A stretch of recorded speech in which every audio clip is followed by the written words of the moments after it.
Everyone, good afternoon. তো আজকে বিশ্বকর্মা পুজো, সবাইকে বিশ্বকর্মা পুজোর শুভেচ্ছা জানাচ্ছি। তো ফাইনালি রেডি হয়ে গেছি বিশ্বকর্মা ঠাকুর দেখতে যাওয়ার জন্য।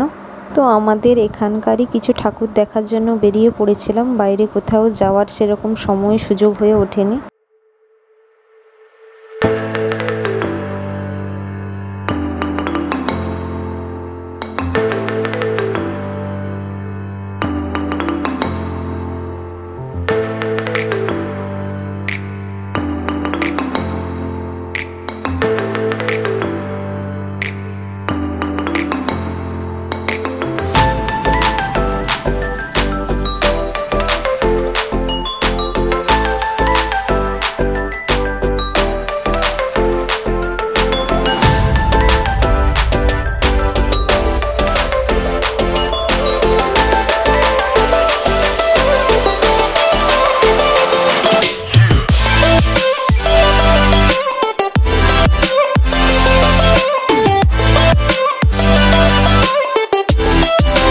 প্রচুর ভিড় হয়েছিল রাস্তাতে, আর আমরাও মোটামুটি পায়ে হেঁটে ঠাকুর দেখছিলাম। আর প্রচুর মানুষ ঠাকুর দেখতে বেরিয়েছিল, তো যেটা ভাবাই যায় না।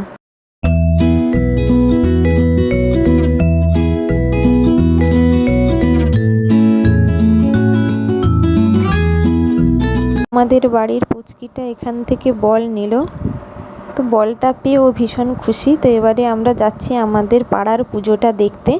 তো এবারে পাড়ার পুজোটা দেখতে যেতে হলে এই কাঠের একটা সাঁকো আছে, এই সাঁকোটা পেরিয়ে তারপর যেতে হয়। বলটা নিয়েও খেলতে খেলতে এগিয়ে চলছে। তারপর ও দেখছে আমি ভিডিও বানাচ্ছি, অনেকক্ষণ থেকেই নোটিস করছে। তো তারপর ও বলছে যে পিপি তুমি আমারও ভিডিও বানিয়ে দাও।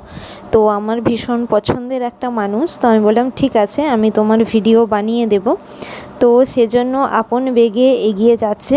তো তারপরে ও ভিডিওটা দেখে ভীষণ খুশি যে ওর ভিডিওটাও করেছি, ওকেও দেখা যাচ্ছে।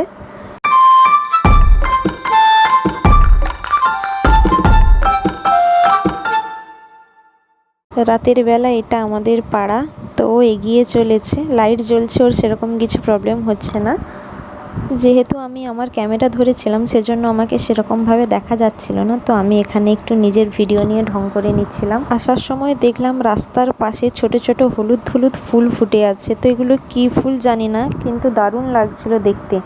এটা আমাদের পাড়ার ঠাকুর। তো আমরা যখন আসি তখন দেখলাম যে আরতি হচ্ছে, সন্ধে প্রদীপ দেখানো হচ্ছে। ফাইনালি ঠাকুর দেখা কমপ্লিট। এবারে বাড়ির পথে রওনা দিয়েছি। তো সবাই ভালো থেকো, সুস্থ থেকো, গুড নাইট। দেখা হবে নেক্সট ব্লগে। যদি আমার ভিডিওটা ভালো লাগে তাহলে অবশ্যই কমেন্ট করো, শেয়ার করো আর সাবস্ক্রাইব করো।